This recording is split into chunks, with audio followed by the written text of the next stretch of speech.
Breaking news, what we're learning about a man killed during a drive-by shooting near a bus stop and shopping center. More than 3,200 people in limbo after an EF3 tornado tears into Nash County's largest employer. WRAL is looking into what's next for them and hospitals worldwide that rely on Pfizer. Plus, as people pick up the pieces, meet the veterans stepping in to help. New storms means today is a WRAL Weather Alert Day. I'll outline where the severe risks are the highest and how long that threat lasts. Right now at 7, we are taking a live look at the dual Doppler 5000. You can see some rain and storms to the south of us. Good evening, and thank you for joining us. I'm Ashley Rowe. And I'm Dan Haggerty. And while you don't see a whole lot of activity around the Raleigh area, today is still a WRAL Weather Alert Day for the chances of severe storms as we go into the overnight evening hours. Meteorologist Mike Mays in the WRAL Severe Weather Center with what we can expect here, Mike. Dan, as we get deeper into the evening, we're getting a better feeling of what we'll likely see around here. And it looks like the threat is going to materialize more to our south than perhaps on us. We haven't seen a whole lot of activity on the live dual Doppler 5000 radar. There are a few showers across parts of Cumberland and Sampson County. They are moving to the east, not showing any signs of ramping up. But when you pull out and show the wider view of the radar, you can see the core of the severe storms to our south and west. I've been saying this since 4 o'clock that the corridor of the severe weather may end up being well south and west of us, despite us still being in that risk area that we've been talking about throughout the day. And what further reiterates that is the issuance of a severe thunderstorm watch for parts of South Carolina and Georgia. This is until 1 a.m. So the thinking from the Storm Prediction Center in issuing this watch here is this is where the severe weather would occur, perhaps not here. And with that being said, we're still under the risk area, so we'll still be vigilant watching the radar hour by hour. But the feeling is, the thinking is, the threat may be to our south and west, and locally we'll still hold on to about a 30, maybe 40% chance for some showers and storms as we head through the evening. The threat would subside by midnight, so this isn't something that's going to last through the night. I'll have a look at Futurecast coming up in less than 15 minutes, guys. A lot of folks could use a break from this weather, Mike. Thanks. Right now, the WRAL Live Center, we are getting some new information from Durham police about a deadly shooting that happened off of Rayner Street. Here's some video from the scene.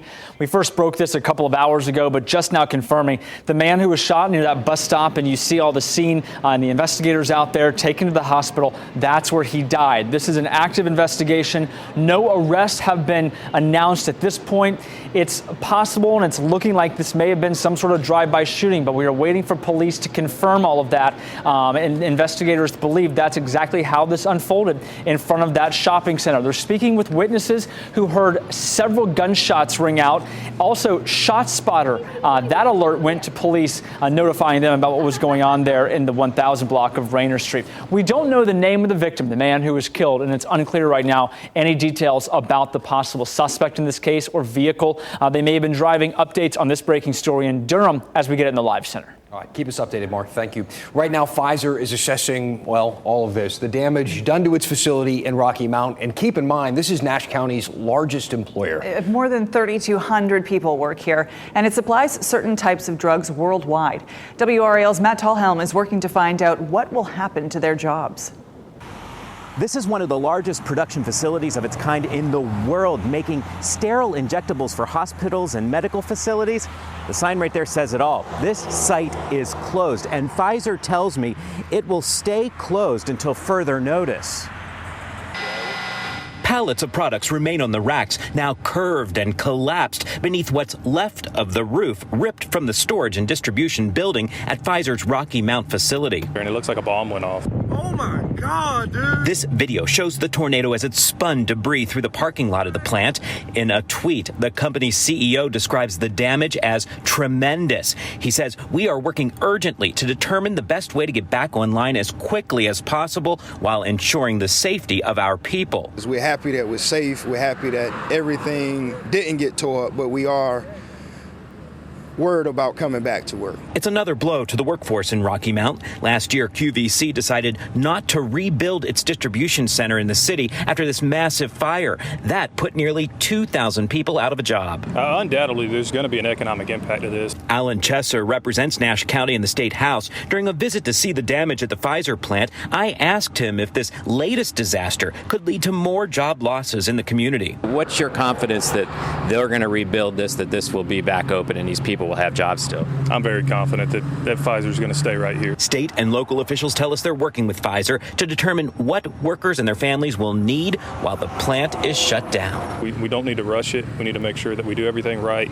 That way when they can open the doors back up to get the workers in, we don't have to turn around and shut them back down because we missed something. You can see crews are rebuilding the power line into the Pfizer plant here, pole by pole, building that back into there. This is just one of the ways they are working to get this production facility back up and running. Matt Tallhelm, WRAL News, Rocky Mount. And we asked Pfizer if employees will continue to be paid during this shutdown. The company did not respond to that question. State lawmakers tell WRAL Pfizer's CEO is expected to visit the plant tomorrow. This tornado has not only damaged so many homes throughout the community, but has impacted hundreds of lives of the folks who live there. Just 24 hours later, though, we are already seeing countless groups of folks stepping in to help rebuild what they can. WRAL's Aaron Thomas is live in Dorches, the town that was hit the hardest by all of this, with some of those relief efforts. Aaron. Yeah, Dan, and these folks, I can tell you, are really going to need all the help they can get. It's really hard to put into words the sheer devastation that we're standing in the middle of. I mean, this is literally a home. I can make out what appears to be the living room with the couch everywhere, the doors ripped up. And then also, if we walk over here, there's a refrigerator that's on the other side of the yard. That just shows you the sheer impact of this EF3 tornado that touched down here in Nash County. That's when help comes in to provide relief. We know that homes have been destroyed. I've seen trees that are uprooted from the ground. Volunteers with the American Red Cross of North Carolina have been surveying this damage that you see. They've also partnered with community organizations to provide food, water, and immediate assistance. We've also had the chance to meet two veterans from the United States Veterans Corps. The moment a natural disaster hits, Leonard Harrison and Rod Dale, they hit the road in their truck. Both men are all about providing hands-on community service, such as removing trees. Harrison tells me that this work is certainly challenging for the people who've experienced loss, and it's challenging for the volunteers lending a helping hand. You just have to see the humanity that's involved in doing this service. If you cannot handle that humanity being that raw, this just is not the thing for you. Yeah, he makes a good point, and so far that humanity he's referring to, he's talking about people who are just in need of hugs, or people that just break down and cry because their entire lives have been changed as a result of Mother Nature. I mean, it's seriously just tough to believe that, someone lived here and now this is the result. Of course, we're going to be following this on our late news beginning at 10 on Fox 50. I'm actually going to be speaking with a gentleman who tells me that he actually had to ride out the storm on a golf cart with other golfers. Imagine how scary that moment must have been. Oh, man. All right, Aaron Thomas. Yeah, that community is going to need a lot of support from all of us moving forward. Aaron in Dorches. Thanks, Aaron. Sky 5 was back on top of the destruction in Nash and Edgecombe counties today after that EF3 tornado hammered communities there. WRAL's Brian Schrader takes us through the start of recovery efforts just 24 hours after tragedy hit. Our Sky 5 tour starts in Edgecombe County, where we got our first aerial view of some of the damage along Cokertown Road in the Whitakers area. People dug through the debris, saving what they could. The tornado destroyed this building and touched down in this tobacco field, shredding about a quarter of the crop. Just to the west, these homes on Morningstar Church Road show the power of the tornado as it tore through Edgecombe County. Back into Nash County, the badly damaged Pfizer plant remained closed. The parking lot is empty, but utility crews gathered on the front lawn, getting ready to head out and make repairs. The cleanup continued as well in the hard-hit town of Dorches. Neighbors and sightseers jammed NC 43 as crews cleared debris. Power crews nearby worked to rebuild the power grid.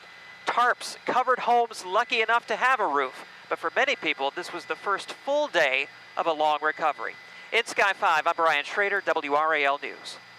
Be sure you have the WRAL weather app loaded on your phone. These last couple of days have just proven the importance and necessity of this. It's the best way to make sure you get the alerts for your area if and when there is a threat for severe weather. For the second time in a week, thieves broke into vehicles at a downtown Raleigh apartment complex. More than a dozen damaged this time at the Link on West Street, that's near Glenwood South. Residents spent the morning cleaning out their cars and vacuuming up some broken glass. Most of the cars were on the lower floor of that parking garage.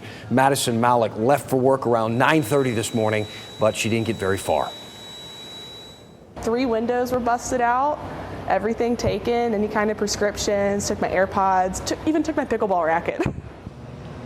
Man, RPD provided 34 police reports to WRAL, so there's a bunch of vehicles here. They say they do routine patrols on that area by car and sometimes by foot. This comes just 4 days after thieves hit the Devon on Boylan Avenue. Nearly a dozen cars broken into there. How frustrating for those car owners. Our tornado coverage continues as WRAL stays on top of the damage in Nash and Edgecombe counties. Heart-stopping new video shows the moments just before a home is blown off its foundation. We'll show you what's left of the home and how the homeowners are doing one day after surviving that storm. Plus, there's a new man in charge at Wake County Public Schools. After the break, a deeper look into Superintendent Robert Taylor and his background.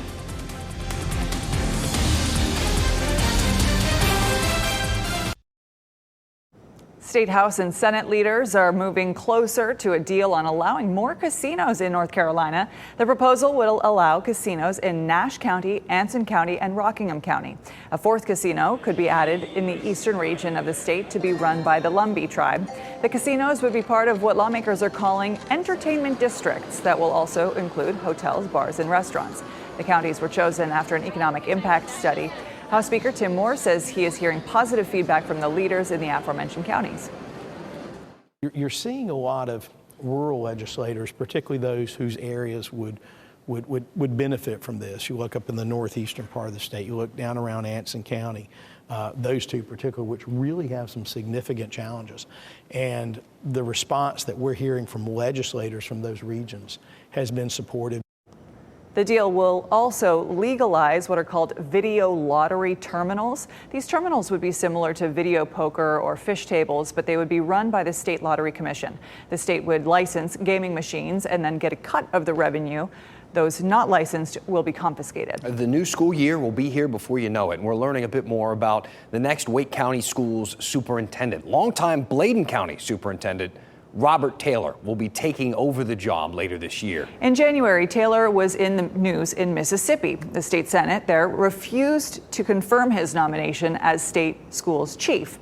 Capitol Bureau Chief Laura Leslie looked into why that happened and whether it could be problematic here. Robert Taylor seemed like a sure thing for Mississippi's education chief. He had the backing of the entire Board of Education there and backing from Republican leaders as well. But his nomination in the state Senate fell victim to political infighting over comments he made to his alma mater back in 2020. Robert Taylor had the backing of Mississippi's lieutenant governor. The lieutenant governor's political rival saw that as an opportunity. Robert Taylor once called Mississippi the most racist state in America, Republican State Senator Chris McDaniel said on Facebook. He is a Democrat, a supporter of critical race theory, affirmative action, and the removal of historical monuments, embracing the woke and liberal culture. McDaniel was referring to an interview Taylor did in 2020 with the Center for Black Students at the University of Southern Mississippi, his alma mater. He was talking about writing for the Black student newspaper back in the 1980s. The unheard word, in my opinion, recognized that the University of Southern Mississippi was in the most racist state in the Union, Taylor said in that interview. We asked Dr. Taylor for an interview about this, but he declined. Shortly after the Facebook post, Taylor's confirmation vote failed. Republicans said he wasn't the right person for the job. Democratic Mississippi Senator David Jordan said support for Taylor seemed to vanish overnight. I would hate to think that it was racism, but it looked like it was something. I asked those questions many times in the debate over who should be state superintendent, and I couldn't get any answers to that. It's surprising, but not. Meredith College political science professor David McLennan said that's just the political environment around education these days. I think the comments he made in 2020, although most people would say it was a pretty accurate statement, you know, in the political environment in which we live, you know, that can lead to you being labeled as woke. And woke is anything that people don't like. Wake County is a much more progressive place than Mississippi, but McLennan said conservative critics of the new superintendent will likely bring this up in the future. Laura Leslie, WRAL News, Raleigh. Well, we should say prepare for an uncomfortable night in Smithfield on Sunday. Some residents there aren't going to have air conditioning for several hours, and it's hot outside. Due to a problem with Duke Energy, a substation there, and some rotten wood, an issue that needs to be replaced. That means shutting down power for many people who live just north of downtown. The town's director of utilities saying that although the repairs are scheduled to take 5 hours starting at midnight, they hope to finish them much sooner. Our coverage of the tornado in Nash and Edgecombe counties continues with the moment it moved in on the Puckett Mobile Home Park in Rocky Mount. How about this video? Imagine the person shooting that video. You can see the sheer force of that wind just blowing everything around. That's Claudius Brewer shooting it, who actually just moved into that area a week ago. Brewer took this video from his awning. We do not recommend doing this, of course. He says there was no warning, no rain. The tornado just came roaring through. This is video of the aftermath. Homes are leveled, left in pieces. We've been seeing images like this all day and yesterday as well. Brewer adds, after realizing he and his mom were okay, he went to find his neighbors who had sheltered in a bathtub, but the winds picked them up and dumped them in a field nearby. Neighbors actually had to move a roof to find them. They are currently hospitalized. Fortunately, we can tell you they're expected to be okay. But man, a lot of people thinking about that family tonight, what they had to go through, what they're still going through now in the hospital. Can you imagine being in a bathtub and being lifted up by the wind? No, and that's what they tell you to do, right, Mike? I mean, in a situation like that, get into the bathtub, the most interior room of your home. You know, you hope to be safe, but when the winds are that strong. Yeah, they did the right thing. Get in the bathtub, put pillows over you, maybe a mattress, put on a bike helmet to protect your head from flying debris. Now, the good news for us tonight, I think the severe threat will materialize farther to our south, Ashley and Dan. We're focusing on the thunderstorms in Georgia and South Carolina. These are all moving to the south and east. It looked like they would bypass us here in North Carolina.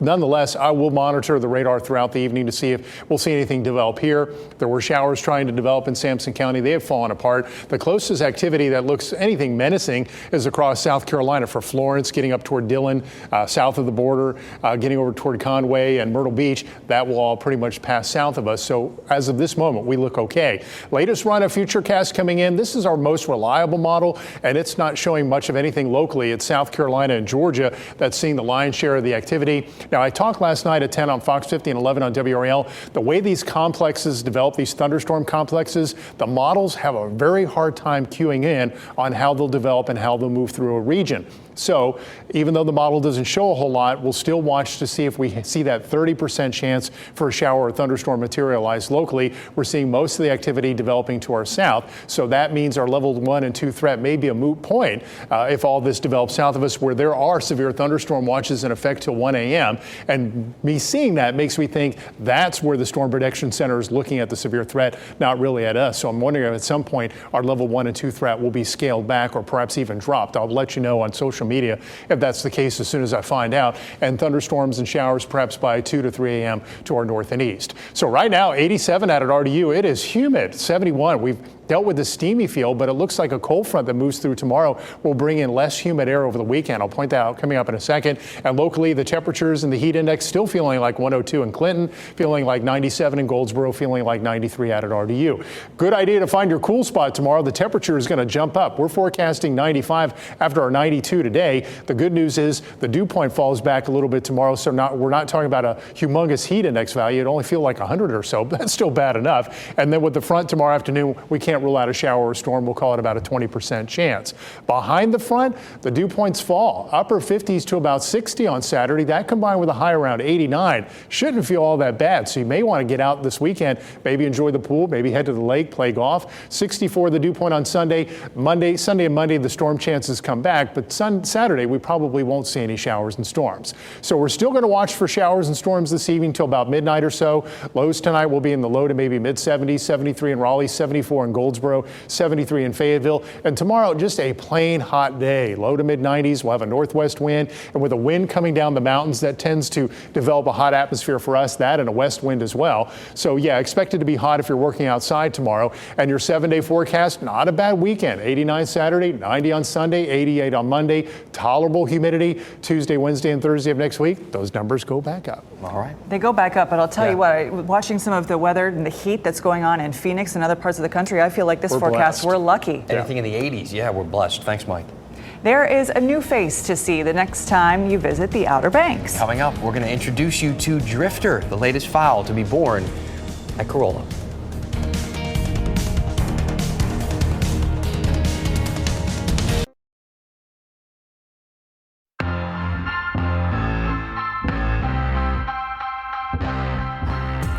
Excited about this one. The new live-action Barbie movie hits theaters this weekend. Yeah, a lot of people are excited. WRAL lifestyle editor Kathy Hanrahan has some details on a local party to celebrate all things Barbie, plus more in Out and About's Weekend Picks. Wear something pink and head to Durham on Saturday to celebrate the release of the new Barbie movie. There will be a free all-ages party from 1:30 to 5:30 at Freeman's Creative. There will be friendship bracelets, cotton candy, and more Barbie-themed fun. Admission is free. Singer Louis Tomlinson will play Raleigh on Friday. The former member of One Direction will bring his Faith in the Future tour to Red Hat Amphitheater. Tickets are still available. And on Saturday, the Summer Heyday Market will celebrate retro and modern games outside of Heyday Brewery in Raleigh. There will be 25 vendors, retro and modern gaming systems, and more. Admission is free. These are just a few ways to get out and about this weekend. Kathy Hanrahan, WRAL News. All right, Barbie.